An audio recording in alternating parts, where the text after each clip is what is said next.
մենք պետք է ընդհանրապես հստակ կիսենք եւ համաձայնության հասնենք Հայաստանի Հանրապետությունում կյանքի միջին վիճակագրական մոդելի հետ, որն է կյանքի միջին վիճակագրական մոդել։ Կյանքի միջին վիճակագրական մոդելը կրթություն, աշխատանք, բարեկեցություն։ Այսինքն սա է այն առանցքը, որի շուրջ պետք է ցանկացած մարդու կյանքը կառուցվի, որովհետև բազմաթիվ հանգամանքների բերումով երբեմն ընկալումները այս առանցքից էականորեն շեղված են։ Եվ մենք պետք է հստակ այս ուղերձը տանք, որ այս կյանքի միջին վիճակագրական մոդելը հենց մարդու անձնական պատասխանատվությունն է դա իրագործելու։ Մարդու անձնական պատասխանատվությունն է, եւ սա մենք պետք է երեխաներին ներշնչենք դպրոցից եւ մանկապարտեզից։ Այս է պատճառը, որ մեր նորակառույց դպրոցներում եւ հիմնանորոգվող բոլոր դպրոցներում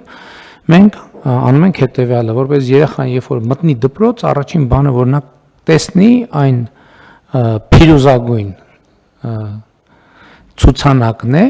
որի վրա գրած է լավ սովորիր, որ լավ ապրես։ Երեխան պետք է հստակ հասկանա իր սովորելու որակի կապը իր ապագա կյանքի որակի հետ։ Եվ այսինքն մարդու առաջին պատասխանատվությունը հանրության եւ պետության առաջ ինքը իր կարիքները հոգալն է։ Այլ բան, որ իրական Հայաստանի գաղափարախոսությունը առանցքում դնում է նաև մեկ այլ բանաձև, որ պետությունը պետք է ուժեղացնի մարդուն, մարդը պետք է ուժեղացնի պետությանը։ Մենք համոզված ենք, որ մարդուն ուժեղացնելու այլ ձև քան կրթությունն է գոյություն չունի։ Այսինքն, եթե ուզում ես մարդուն ուժեղացնել, պետք է նրան աջակցես կրթության հարցում։ Ընդ որում ես երեխաների մասին եմ խոսում, բայց այս մոդելը ցանկացած տարիքի մարդուն վերաբերվում է, որովհետև եթե մարդը պետք է հասկանա, եթե ինքը չունի տուն, ինչ պետք է ինքը անի, ինքը պետք է աշխատի եւ վաստակի։ Տուն ունենալու համար անհրաժեշտ եկամուտներ։ Եթե չունի մեքենա, եթե ունի վարկ,